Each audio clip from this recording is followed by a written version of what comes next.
आखिर ये हैदराबाद के नाम को लेकर क्या कहानी है? क्योंकि आप देखते हैं कि जब भी तेलंगाना में चुनाव होते हैं, हैदराबाद के नाम को लेकर, बदलने को लेकर चर्चाएं शुरू हो जाती हैं। कहा जा रहा है कि अगर हमारी सरकार आई, किसके द्वारा? बीजेपी के द्वारा, तो हम हैदराबाद का नाम बदलकर भाग्यनगर कर देंगे। इसकी पूरी कहानी क्या है, इस पर हम लोग विस्तार से चर्चा कर लेते हैं। एक बार आप लोग चलिए पहले हैदराबाद देखिए, हमारा प्यारा भारत है। इसमें आप देखेंगे ये तेलंगाना आप लोगों को देखने को मिल रहा है।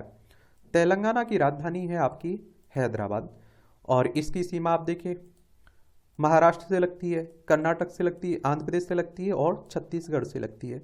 आपको मालूम होगा कि 2 जून 2014 में आंध्र प्रदेश से अलग करके राज्य बना था क्या तेलंगाना। और यहाँ आप देखें विधानसभा में 119 सीटें हैं, विधान परिषद भी है जिसमें 40 सीटें हैं, राज्यसभा में 7 सीटें हैं, लोकसभा में 17 सीटें हैं। 1,12,077 वर्ग किलोमीटर में आपका तेलंगाना फैला हुआ है। तो इतिहास की कई किताबों में हैदराबाद का नाम भागनगर दिखता है, यह सच है, लेकिन उस दौरान भी उसे हैदराबाद कहे जाने का संकेत भी मौजूद है। आप देखेंगे कि 1816 में ब्रिटिश नागरिक एरोन एरो स्मिथ ने हैदराबाद का एक नक्शा तैयार किया था। उस नक्शे में हैदराबाद का नाम मोटे अक्षरों में लिखा गया था और उसके नीचे उन्होंने भागनगर लिखा था, और साथ में उन्होंने गोलकुंडा का इस्तेमाल भी किया था। यानी उन्होंने नक्शे में हैदराबाद के लिए 3 नामों का इस्तेमाल किया था, एक गोलकुंडा, एक हैदराबाद और भाग्यनगर। यह नक्शा नानी नानी सेठी सीरीज की किताब में गोलकुंडा, हैदराबाद और भाग्यनगर में भी छपा है। ऐसे में यह जानना भी यह कम दिलचस्प नहीं है कि आखिर ये नाम कैसे रखे गए, और मौजूदा समय में चल रही कुछ दलीलों के सहारे हमारी कोशिश इन्हीं सवालों का जवाब तलाशने की है। इसमें सबसे पहला तर्क क्या दिया जाता है? भाग्यनगर का नाम भाग्य लक्ष्मी मंदिर के नाम पर यह कहा जा रहा है, लेकिन इतिहासकार इस दलील को सही नहीं मान रहे हैं। और इन इतिहासकारों के मुताबिक चार मीनार के पास शुरुआत में कोई भाग्य लक्ष्मी मंदिर मौजूद नहीं था। एक वरिष्ठ अधिकारी ने पहचान जाहिर नहीं करने की शर्त पर बताया कि चार मीनार के पास मंदिर बने हुए 30 से 40 साल का समय हुआ होगा, और इस उससे पहले यहाँ कोई मंदिर मौजूद नहीं था। इसकी पुष्टि पुराने दिनों की तस्वीर से भी होती है। पुरानी तस्वीरों में चार मीनार की बगल में किसी मंदिर होने के संकेत नहीं मिलते हैं। और आप देखेंगे कि 1944 में प्रकाशित हैदराबाद ए सोवनियर में चार मीनार की तस्वीर, और उसमें भी कोई मंदिर नहीं है। इस पुस्तक में हैदराबाद में मौजूद हिंदू मंदिर की भी चर्चा की गई है। और हमारे देश में आप देखते हैं कि मंदिर मस्जिद का विवाद बहुत पुराना है, लेकिन उसमें चार मीनार के पास किसी मंदिर का जिक्र नहीं है। यह पुस्तक 1922 में वेल्स के प्रिंस के हैदराबाद आने के मौके पर तैयार की गई थी, ताकि उन्हें हैदराबाद के इतिहास से परिचित कराया जा सके। नीचे आप देखें, इसमें आप देखेंगे तर्क दूसरा क्या दिया जाता है? हैदराबाद में कई बाग हैं, इसलिए बागनगर इसका नाम रहा। कुछ लोगों की दलील है कि शहर में काफी सारे बाग मौजूद हैं, लिहाजा इसका नाम बागनगर था। हालांकि आधिकारिक तौर पर शहर का नाम कभी भी बागनगर नहीं रहा, लेकिन इतिहासकार हारून खान शेरवानी इस तर्क के पक्ष में रहे। उन्होंने पहली बार यह दलील 1967 में दी थी, और इस दलील को समझने के लिए जीन बैप्टिस्ट टेवर्नियर की लिखी किताब को देखना होगा। और टेवर्नियर ने लिखा है, क्या लिखा है कि गोलकुंडा का एक नाम बागनगर भी था। उन्होंने यह भी लिखा है कि यह शहर कुली कुतुब शाह की एक पत्नी की इच्छा के मुताबिक बनाया गया, जिसका नाम नगर था। और हालांकि टेवर्नियर ने बाग का मतलब तो सही समझा, लेकिन नगर का मतलब समझने में उनसे चूक हुई। इसका जिक्र भी बल्कि उस किताब में भी मिलता है जो उन्होंने फ्रेंच से अंग्रेजी में अनुदित की है। उन्होंने लिखा है कि टेवर्नियर से चूक हुई होगी। हारून खान की दलील की बजाय टेवर्नियर के लिखे वे संदर्भ ही हैं जिसमें उन्होंने हैदराबाद में फैले बाग बगीचों का जिक्र किया। लेकिन एक दूसरे इतिहासकार नरेंद्र लूथर, आईएएस अधिकारी और हैदराबाद के जिलाधिकारी भी रहे, ने कई संदर्भों के साथ इस तर्क को खारिज कर दिया। अब आप देखिए, बहुत सारे लोग इस पक्ष के होते हैं, उस पक्ष के होते हैं, तो वो कहते रहते हैं। ठीक है।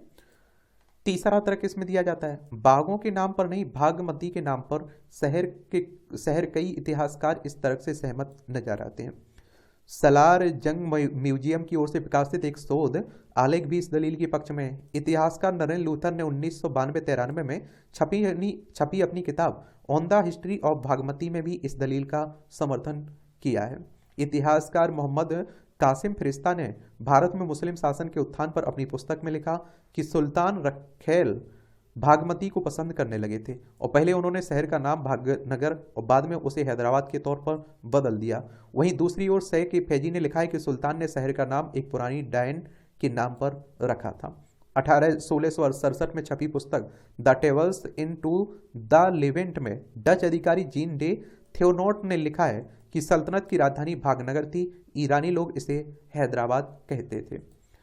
और आप देखते हैं कि 17वीं शताब्दी में WM मरलैंड की संपादित किताब रिलेशंस ऑफ गोलकुंडा में लिखा है कि प्रत्येक अप्रैल महीने में कुछ वेश्याएं भागनगर जाती थीं, वहां वह राजा के सम्मान में नृत्य पेश करती थी। यह मुझे विचित्र लगता था। पुस्तक के फुट नोट में लिखा कि भागनगर मतलब गोलकुंडा की नई राजधानी हैदराबाद है। और इसमें नरेंद्र लूथर की दलील है कि अगर बाग शब्द का इस्तेमाल सही है तो वह शहर का नाम बागन गरम होना चाहिए। और आप देखिए नरेंद्र लूथर ने यह दलील 16वीं शताब्दी में विकसित ज्योतिषी बाबाजी पंथुलू की लिखी पुस्तक राय वाचकम का हवाला दिया और जिसमें शहर को बाग नगरम बताया गया। नरेंद्र लूथर के मुताबिक राय वाचकम की एक प्रति अभी भी तमिलनाडु की पुदुकोट्टई पुस्तकालय में मौजूद है।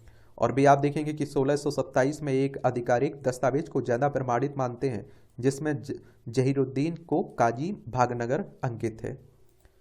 और तरक्ती से 4 भी दिया जाता है इसमें। भागनगर फारसी शब्द का अनुवाद है। हैदराबाद 1591 में बना।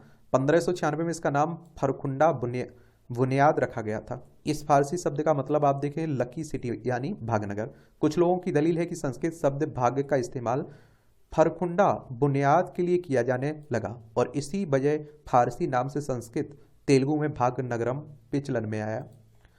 और एक सवाल यह भी है कि क्या कोई भागमती थी? अगर हाँ तो वह कौन थी? भागमती को लेकर ऐतिहासिक दावे और कल्पना भरे आपसे में इतने घुल मिल चुके हैं कि इन्हें अलग करके नहीं देखा जा सकता है। पर्याप्त सबूत मौजूद हैं जो बताते हैं कि ऐसी महिला थी, लेकिन उस वक्त उसे खारिज करने वाले तमाम दावे भी मौजूद थे। कहते हैं बाद में आप देखिए भागमती ने धर्म परिवर्तन कर लिया था।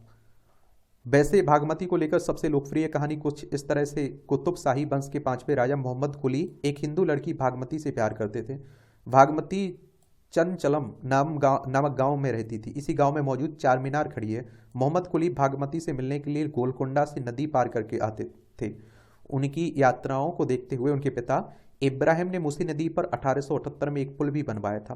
1578 में एक पुल भी बनवाया था। 1580 में कुली ने भागमती से शादी की और भागमती का नाम बदलकर हैदर महल कर दिया। और इस कहानी में विचित्र पहलू यह है कि जब पुल का निर्माण हुआ तब मोहम्मद कुली महज 13 साल के थे। इससे पुल का निर्माण कुली के लिए करने की बात सही नहीं लगती है। उनके भागमती से प्यार और नदी पर पुल का कोई आपसी संबंध नहीं है।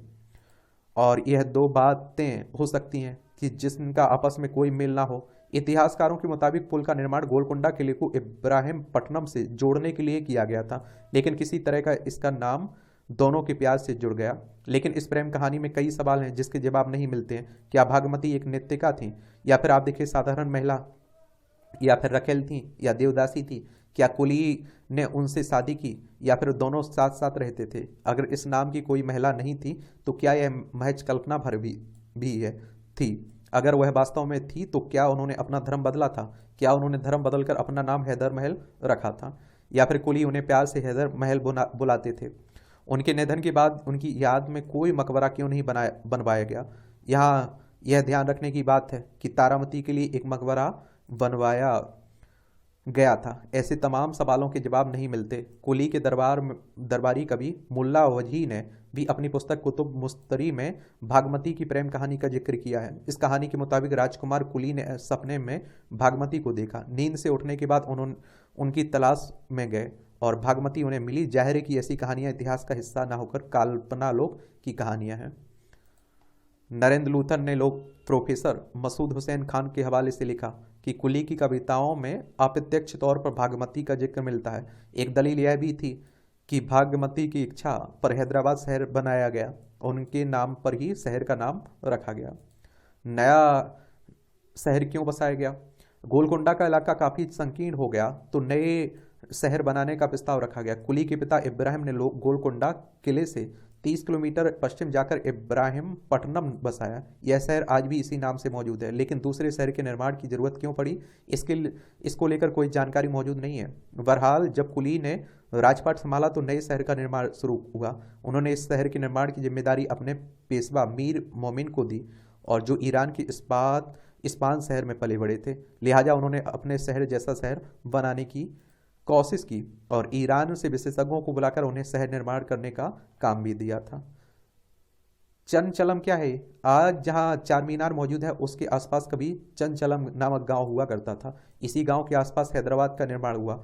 आज यह पुराना हैदराबाद शहर कहलाता है। हालांकि इतिहासकारों का मानना है कि हैदराबाद का नाम भागनगर बहुत थोड़े समय के लिए रहा था। हैदराबाद के निर्माण में के 12 साल बाद 1603 में नए सिक्के चलन में आए थे, और उस दौर के सिक्कों पर हैदराबाद स्पष्ट तौर पर अंकित है। और इससे आप देखते हैं कि यह जाहिर होता है कि आधिकारिक तौर पर अगर हैदराबाद का नाम भागनगर रहा हो तो बहुत कम समय तक ऐसा रहा होगा।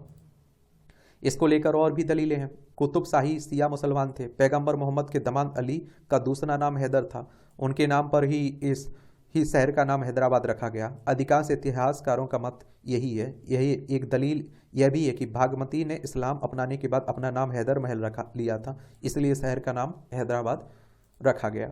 और भागमती सामाजिक तौर पर निचले तबके से आने वाली नर्तकी थी, लिहाजा कुली शाह को बाद में अपने फैसले पर गिलानी हुई और उन्होंने शहर का नाम बदल के हैदराबाद रखा। और हिंदू इसे भागनगर कहते रहे, जबकि मुसलमान इसे हैदराबाद कहते हैं। बाकी आप देखते हैं कि विवाद तो चल ही रहे हैं। कुछ लोगों के मुताबिक शिया और सुन्नी समुदाय के बीच संघर्ष के चलते भी शहर का नाम हैदराबाद रखा गया। इस तरह की तमाम दलीलें दी जाती हैं, लेकिन कोई स्पष्ट जानकारी मौजूद नहीं है। और लेकिन यह स्पष्ट है कि हैदराबाद का नाम भागनगर 15 से 20 साल से ज़्यादा समय तक नहीं रहा होगा। नानी सिट्टी सीरीज ने कहा है गोलकुंडा के 4 दरवाजे हैं। इसमें आप देखिए फतेह दरवाजे को पहले भागनगर दरवाजा कहा जाता था।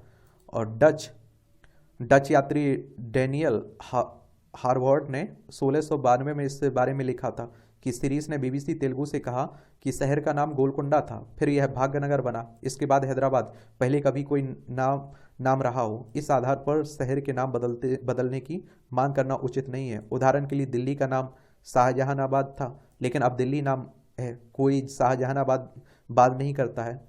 और भाग्यनगर कुछ समय के लिए जरूर नाम था, 20 साल से भी कम समय के लिए। लोग अब इसे हैदराबाद कहते हैं और हैदराबाद के नाम से जानते हैं। बाकी नाम बदलने की तो बदलते रहते हैं, और ये राजनीतिक मामले ज़्यादा लगते हैं, आप देखते हैं। चलिए, तो ये कहानी है हैदराबाद वर्सेस भाग्यनगर की। बाकी आपके पास भी कुछ पॉइंट हुआ करें, कुछ तर्क हुआ करें तो नीचे लिखा करिएगा, लेकिन तर्क होना चाहिए वो, ठीक है, पढ़े लिखे, आपकी पहचान होनी चाहिए तर्क देकर।